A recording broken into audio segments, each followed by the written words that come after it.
Assalamualaikum. Di mata B.J. Habibie, uang 380 triliun ya, proyek MBG setahun itu bisa diubah menjadi generasi emas ya. Satu hari itu MBG hanya untuk makan aja itu berapa? 1,2 triliun, setahun 380 triliun. Coba kalau diikuti pemikiran Habibie, dalam sebuah negara yang maju itu kalau 2% penduduk Indonesia, penduduknya itu punya pendidikan high-tech, teknologi tinggi. Jadi kalau penduduk kita 300 juta, 2%-nya kita perlu 6 juta orang yang punya pendidikan tinggi. Iran itu anggota parlemennya S2, orang-orang pintar. Setiap 10 orang Iran, 9 sarjana. Sementara Indonesia, 70% orang Indonesia pendidikannya sampai kelas 1 SMP. Ya, angkatan kerja kita itu 70% lulusan SD dan tidak tamat SD. Coba bayangkan itu, ya kan? 25% lulusan SMP dan SMA. 5% lulusan perguruan tinggi.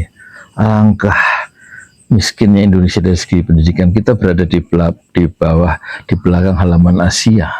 Pendidikan kita kalah dengan Vietnam, kalah dengan Hong Kong, kalah dengan Spanyol, Singapura, kalah dengan Malaysia, kalah dengan Iran. Ya. Jadi saya usulkan itu untuk mencapai generasi emas. Jadi untuk mencapai generasi emas ya, ini tadi video saya hilang itunya, wirelessnya habis, sekarang pakai Boya ini. Itu Prabowo bikin program baru, stop MBG tahun kedua dan dananya dialihkan untuk melahirkan 3 juta dokter ya, lulusan luar negeri pada selesai pada tahun 2034, periode kedua Prabowo ya, dengan asumsi itu berarti kan kita perlu 6 juta ya, 6 juta orang yang pendidikan tinggi high-tech. Kalau 2% dari penduduk Indonesia yang 300 juta, maka kita perlu 6 juta supaya jadi negara maju, 2% dari penduduknya menguasai high-tech. Prabowo bertugas menyelesaikan separuhnya, yaitu 3 juta dokter, dengan asumsi 1 tahun menghabiskan dana 1 miliar rupiah per orang, maka 380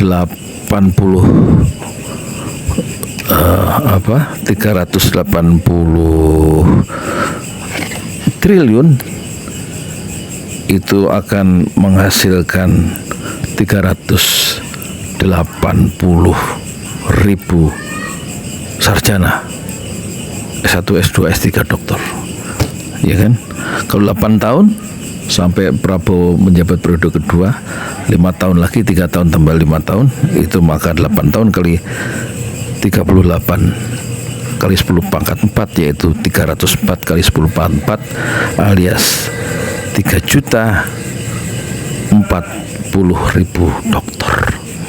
Nah, baru ada harapan kita menjadi generasi emas ya pada tahun 2045 setelah 3 juta dokter itu menguasai STEM, sains, kemudian teknologi ya, kemudian engineering dan matematika.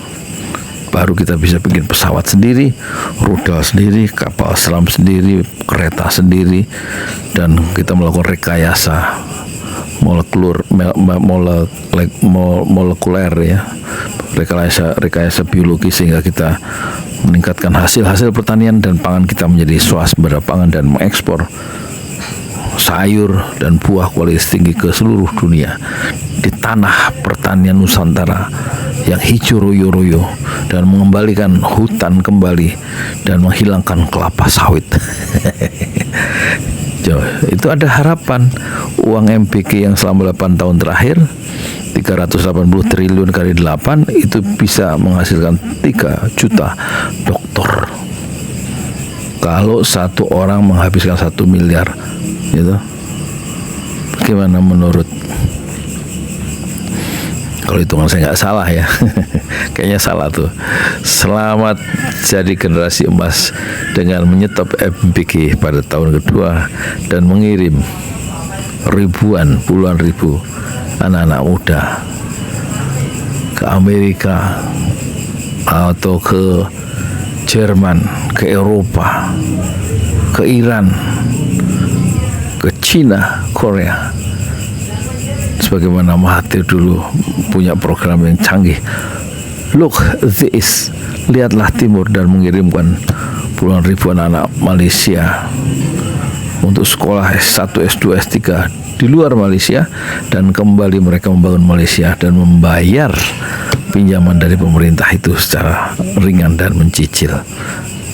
Baru itu kemudian kita tahu pasar semikonduktor di dunia itu 50% lebih adalah dipasok oleh Malaysia. Bagaimana pendapat antum? Assalamualaikum warahmatullahi wabarakatuh. Baru kita bisa berharap anggota parlemen kita minimal S2, presiden itu minimal doktor, ya kan? Dan kita menjadi negara yang berisi orang-orang pintar pada lapisan elitnya, 6 juta lapisan elitnya, yaitu 2% itu, untuk menarik gerbong kesejahteraan dengan lokomotif ilmu pengetahuan. Assalamualaikum.